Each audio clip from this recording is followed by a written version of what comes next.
What I really saw in GTA 5, and it kind of came along in GTA 4, was the live component of it. I remember playing with my boys all the time. That shit was fun as if you have 4, 5, 6 people, you're riding in a car, you're doing missions, there's other people on live, you're doing fucking gang wars. Welcome to The Real Oshow. I'm Zachary. Joining me as always is my partner in crime, my brother Joshua. And today we're talking about the latest on GTA 6 and surviving Barstool. They paper getters, they want money more than they want fame shit. I swear we go so hard, we on A-list. I see my niggas prevailing. We going hard for the hand. We gonna stack that we jaded. This is a great interview. They doing their thing. Well, just to clarify what Fortnite is actually worth, it's worth $22.5 billion after they raised $1.5 billion from Disney. I had no idea Disney invested in Fortnite. So Joshua's take is that Rockstar Games should just buy Fortnite if they actually saw any value in it. And I don't think they could afford it. That would be a big buy. Take-Two Interactive, so Joshua educated me that Take-Two Interactive owns Rockstar Games. They are worth $33 billion. So to buy a $22.5 billion company seems like a lot. One, I don't think that Rockstar or Take-Two Interactive has any interest in buying a Fortnite because in my eyes, I'm like, they already have the best world game with GTA. They could just make their own first-person shooter inside. It's the same reason why like GTA 6 is rumored to have almost like a 2K inside of it. And I've been playing GTA 5 a lot. You can play golf in it. You can play fucking tennis in it. You can go hunting. You can go do a bunch of random shit that are like games within the games. So it's like if why would GTA spend $20 billion to go buy something that they could go make themselves? Like they have the best creators in the world. The brand of it is why you would buy something. Obviously, but it's GTA brand. But I will say, is stronger than Fortnite. But GTA, you've been able to like fish and golf for a while. That's not just GTA 5. When I got into GTA 4, which was the one GTA I played a fuck ton, that one you could golf and do a lot 100%. Of things. I'm not saying that's new to GTA 5 I hear what you're saying, or anything like that. But, the original GTA was bought. We just looked it up earlier that there was a development team from Scotland of all fucking places, who actually developed GTA, which is kind of funny that like they thought Americans like that way. They were like, oh, let's just get a game where you can just run around and like kill people, steal their cars. And then Rockstar North purchased that game from them in 1997, which rolled out that first GTA 1 in 1997. All I got to say is this is a brilliant move. There's never been a hype bigger than this GTA 6 coming out. I just looked at the trailer. It's almost at 230 million views. 230 million views.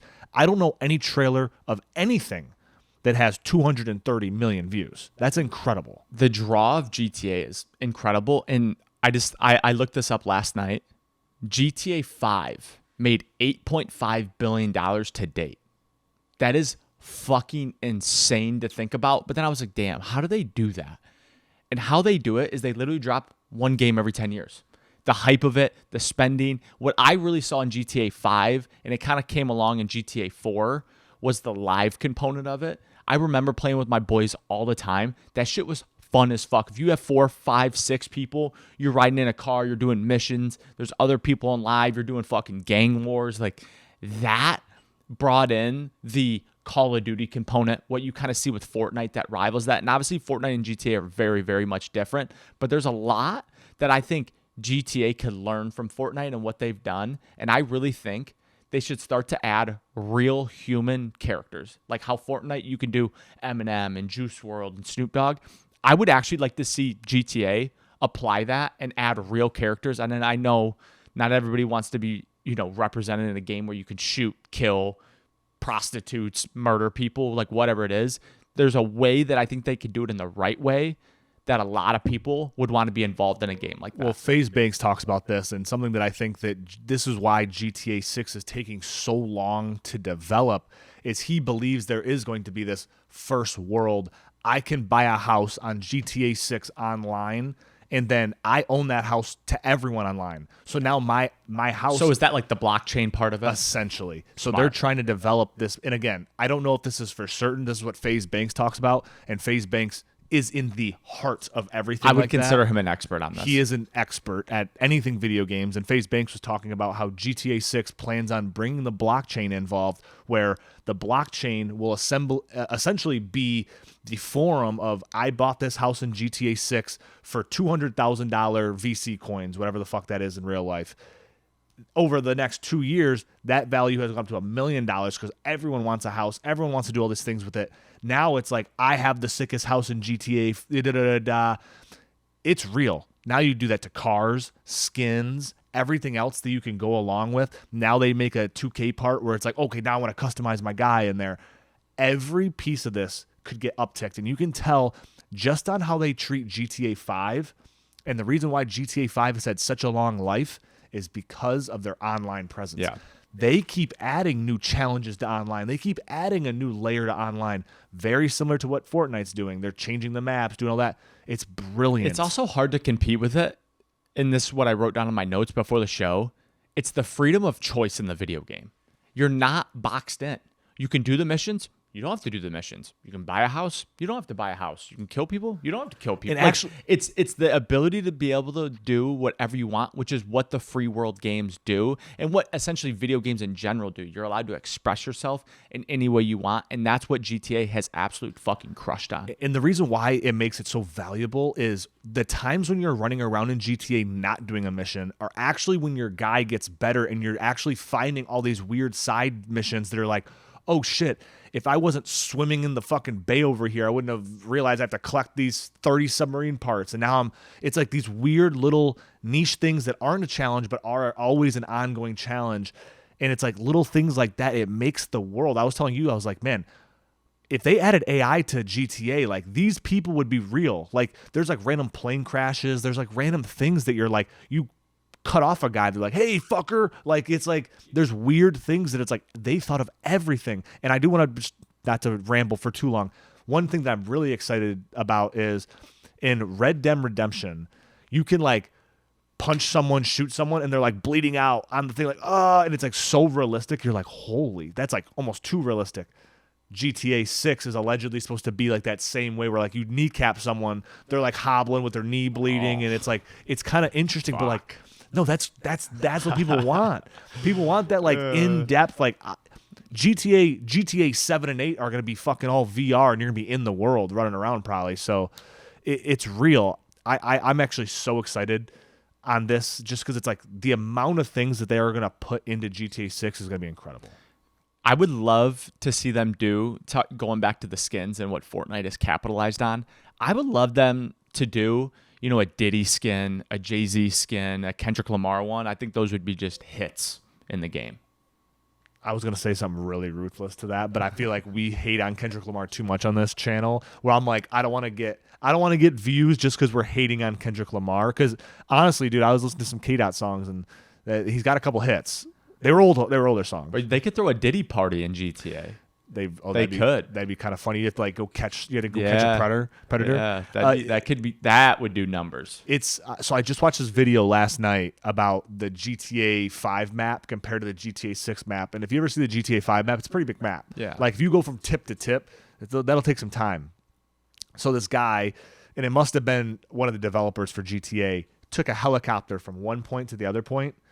It was almost double the length of the GTA 6 map. In the GTA video 5. game, he took a helicopter from point to point, and it took him double the time. Yeah. That's what you're saying? If you're watching the video right now, it'll be playing over us. But yes, it's essentially they took two helicopters starting at the same point in where the maps would be the very bottom and flew it all the way to the top. The GTA map took like 3 minutes and 3 seconds to go from tip to tip. GTA 6 map took 6 minutes and 10 seconds tip to tip. I've always said this. Once again, I like to reference Fortnite because I think they've really, and GTA is obviously bigger and definitely more culturally relevant than Fortnite is. I'm not trying to like compare them. I just like what Fortnite has done from a community standpoint and how they've like kept the same game over and over. Obviously they do the chapters and they change the maps, and you know, it snows and then it doesn't. Like they change it just a little bit, where GTA is dropping once every 10 years. So obviously it's different. But one thing Fortnite has done that I think GTA could look at is the ability. Just to cut you off, because what you are saying is something that GTA does really well is they adapt throughout. Like they're always updating things. And I think beyond that, I think that GTA should learn from Fortnite in the sense of Fortnite has mastered how to get that second, third sale because the game was free. So how are they valued at $22 billion? It's because they've been able to upcharge people. Hey, buy this skin, buy this gun. And GTA needs to get better at that aspect of it. Like, hey, put your real world dollars into this game and you get GTA coin. And the GTA coin, you can go buy anything else with I think that's coming. But what I wanted to say, in Fortnite, you can create a map. And then if people play your map, you can then like win money and then it actually gets put in the game.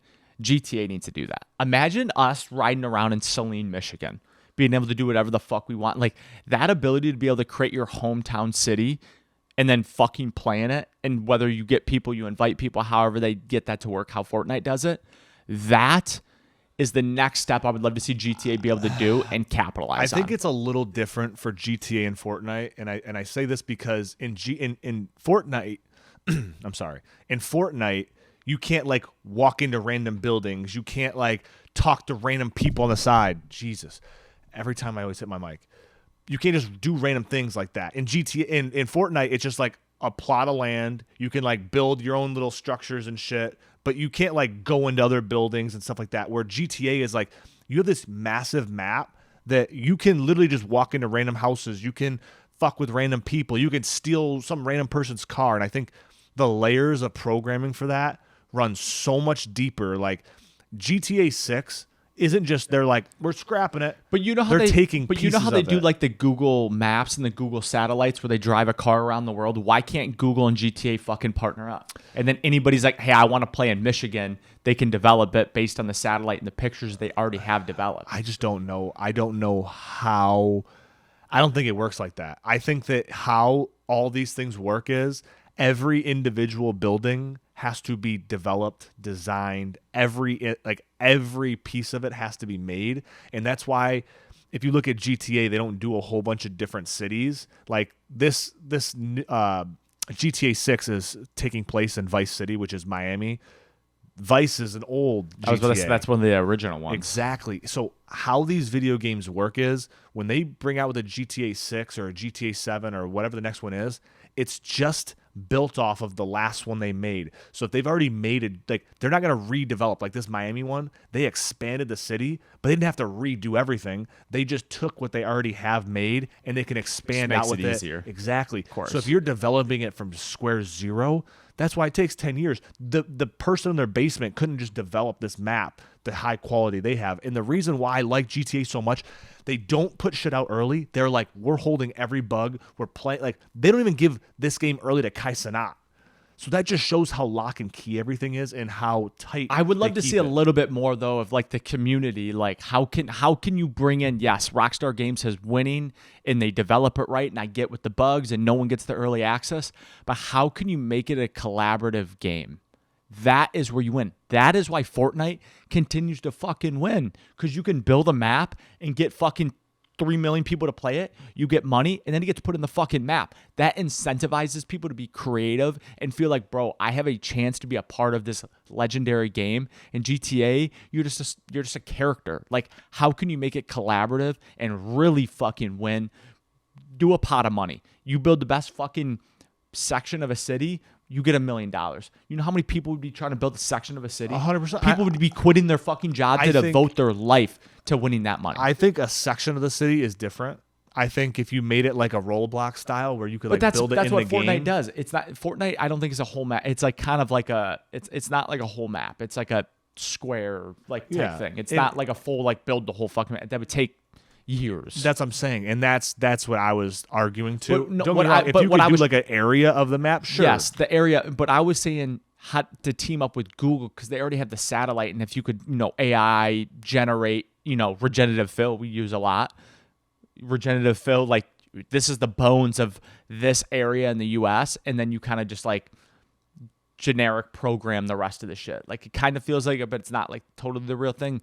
That is what I'm trying to get to. Or you just add people to build shit. Like I think I just really want to see GTA take that next step, and that might come when it goes fucking straight VR. Maybe. I don't know. To me, the next step for GTA is adding the blockchain, because that's how they compete. Like, what Fortnite does well, I do agree. I think that's a good thing for Fortnite's community, but I don't think that's why they win. The reason why Fortnite wins is because they had something that was unique. They brought the first-person shooter to, like, the extreme of, like, it's not just about shooting. It's about building. It's about strategy. It's about all these different things, where I think in the past with, like, not Grand Theft Auto, but like Rainbow Six or like all these other Call of Duties, all these other ones were just like, you're an army guy, you go up there, shoot, hide behind the wall, shoot.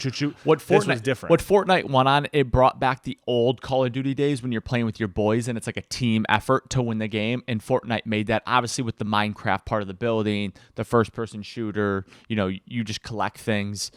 Obviously it played on that, but I want to transition here. Me and Joshua pay attention to Barstool probably a little too much. We probably got into content. They were definitely a big piece of why we got into content, and they're doing this Barstool Survivor Series. Surviving Barstool Series. Oh, I'm sorry. It's not. You're good. Barstool Survivor Series sounds right, too. Yeah, but it's called Surviving Barstool. It is the full name if you were to search whatever. it. Surviving Barstool. And the content, if you haven't watched it, you need to go check it out. And if you have, Joshua, this is some of the greatest fucking content ever for $1 million budget. Yeah, but Barstool wins constantly because they do shit like this. I was talking to Zachary about it. These game shows they do, they really are just ripping off traditionally big game shows. They do it all the time. Which is a great idea. I think never recreate the wheel. No, the wheel's already created. It's genius to do it, and it's obviously very different than like Survivor. But the show is incredible because it allows you to get all your heavy hitters in one area, but also it allows you to plant other seeds with, like, for example, there's a girl on this one called Mobes. Never seen her content, or I've seen a little bit of her content. All I could think about when I saw her content was like, this girl is a fucking weirdo. Like, that's all I thought about. Since seeing her on Surviving Barstool, I'm like, oh, she's like funny, cool, like that. So you start seeing like, wow, you get these impressions of people from just seeing like one or two of their clips, and you're like, that's who that person is. You actually go and watch them in a Surviving Barstool series, you're like, holy fuck, like, these guys are great. I have two things. One, that's the power of long form content, because you can actually tell who a person is, and it tells their personality. If you made it this far in the show, you probably know me and Joshua better than 99.9% of people in the whole world, to be honest. Two, I love how serious they take the game. I love how serious this, like, it's for $250,000. I know, but I think like this has to hurt relationships outside of the game. Like when people get voted off, like this actually has to go like deep. This is not a fucking game to these people. Like they take it so serious, and that's what makes the content so great, is that this is like real. Like it's not a game show. The only person that's not taking it serious is Gilly. He's not taking it serious, but he's a great character. So it's the content, it's the funniness. He's smoking weed everywhere. That part is hilarious, but 99.9% of everybody is literally would like kill somebody for this money. Oh, there's a lot of people that would do some crazy shit for this money. I've seen like past seasons. So like Francis is on this. He's a Harvard grad. He's a comedian blogger for Barstool. I have another friend, Rudy Junda, who I played hockey with, went to Denver University, won a national championship. He does a ton of like videoing stuff for Barstool. Well, he's like a behind the scenes guy, even though he's like a really good looking dude. He was on one of these Surviving Barstool-esque things, and I'll never forget this. Rudy turned on Francis, and Francis was like playing that he was pissed, like, because in the game, like they think it's pissed. Francis wrote a one-page manifesto about how he was going to fuck Rudy up and like all these things. And like everyone thought it was real. Even Rudy thought it was real. And then after the show, Francis was like, oh no, I was just joking around. It was just for the game. And it was like, you don't like, the lines get so blurred of like what is what, who is what. That's the hardest part. Like Jersey Jerry, not to be a spoiler, but Jersey Jerry gets voted off pretty quick. He is throwing a fucking fit, chucking his shit. Like pissed. He's like, I'll never fucking work with any of these motherfuckers again. Like, so it's real. Like people, like obviously this was shot 2 months ago. So like the tempers have kind of chilled out a little bit, but someone who directly backstabs you in this game, that's the type of person they are. Like you're never going to forget that. I have two things as they do the next season that I would love to see. One, I want to see a fan voting part of it. Like how could they make it do like fan voting? I know it's 2 months apart, but like how could they do it? obviously, if they have more infrastructure, get more sponsors, get a bigger budget, because the fan voting would be fun if they did a live show. Like, how could they do a live show? Like, live in action. It's happening. Obviously, there will be some delay a little bit, but how could they add that element? I would love to see The that only part. way that you can add a live element to voting in a scenario like that would only be for the finale. And how you do that is you get to the final 3, you would have that 2-month break, and no one would know who won. It'd be just the final 3. And then you would have a whole like reunion is what they call it. And in that reunion, the fans would vote on who they think had the best one. But they have a jury. So it'd be like the juries that their peers pick plus the fan vote. And it would have to be some percentage. Now, that's when you start getting in the weeds of things of like, oh, this is cheated. This is all blah, blah, blah. I do agree. How can they add a fan in? How can they do this? I do like that they add the jury because then it's like not only do you have to be good at the game, you also, if you backstabbed everyone all the way up, you're not going to win the game. So it's like you have to find a way where you're navigating it. I was like, who's the biggest snake in Barstool? Wait, so once it gets to the top 3, the jury picks? So how it works is, so now in the game. Is that a real element to the actual Survivor, like on TV show? No, It's all no. voting, So right? they've mixed like 3 or 4 game shows into one. Okay. But how they do it is, so this season was so big that they had to cut a bunch of people first, and then they started the jury. In traditional seasons, you start from day 1 where you get cut, you're on the jury. So then every whatever you call it, the voting ceremonies, the jury sits there. They don't talk. They can like say, if they ask them something, they can say something to them, but they just watch all of them and see all the backstabbing, see everything.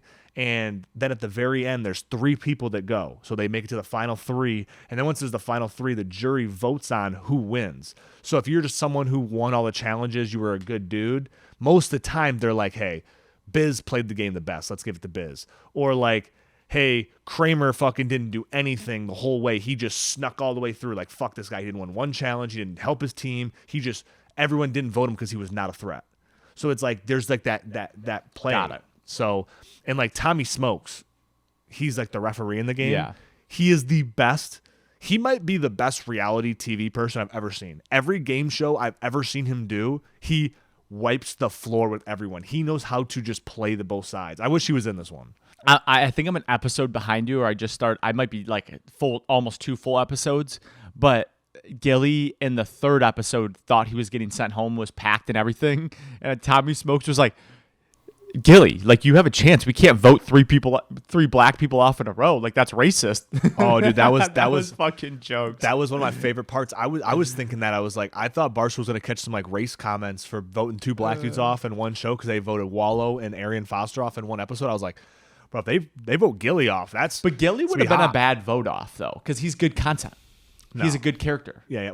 Wallow was good, but like Wallow thought he was in jail again. He was just like walking around like, I don't give a fuck what's going on. He's like, I'm just hanging out.